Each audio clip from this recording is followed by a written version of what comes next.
This is actually my favorite picture because it's me and Heather, and underneath this thing here it says, "My mom is pretty." It's nice that she thought of me that way. I like that. All the diagnostics. This collage holds some special photos and memories for Francine Shimizu.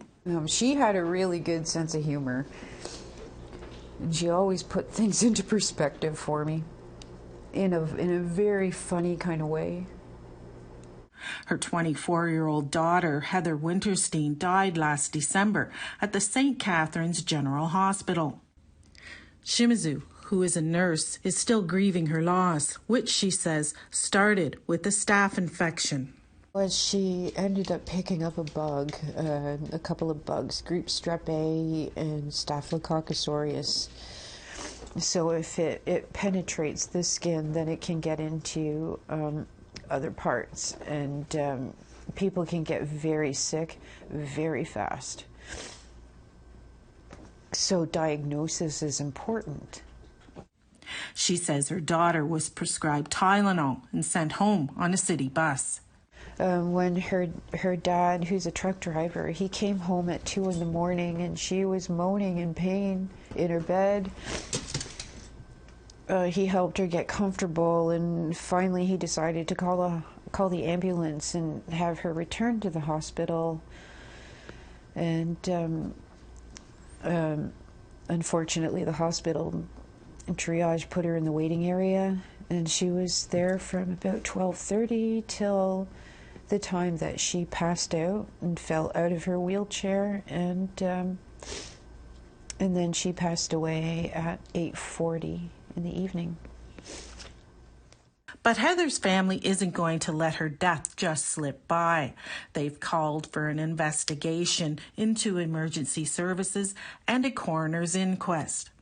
Shimizu's also hoping to create a new law. Heather's law ensures that there's access to health care for Aboriginal people, marginalized individuals, in particular people who are dealing with addictions.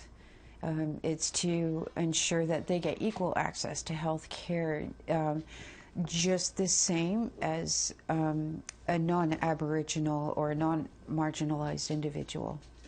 They're not alone in their call for justice. 6 nations of the Grand River released this statement. 6 nations of the Grand River Elected Council condemns the neglectful treatment of Heather Winterstein and fully supports the call for an investigation into the Niagara Health System and Niagara EMS and a coroner's inquest. The St. Catharines Hospital falls under the Niagara Region Health Authority.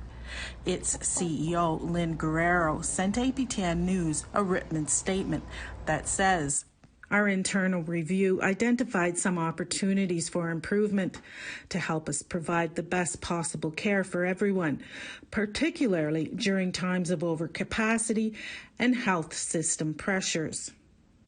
We have met with the CEO, Lynn Guerrero, as well as other upper management, and they've been very open about wanting to make change, which the family has greatly appreciated.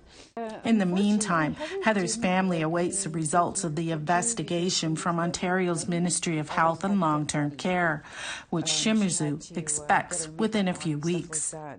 Annette Francis, APTN National News, St. Catharines, Ontario.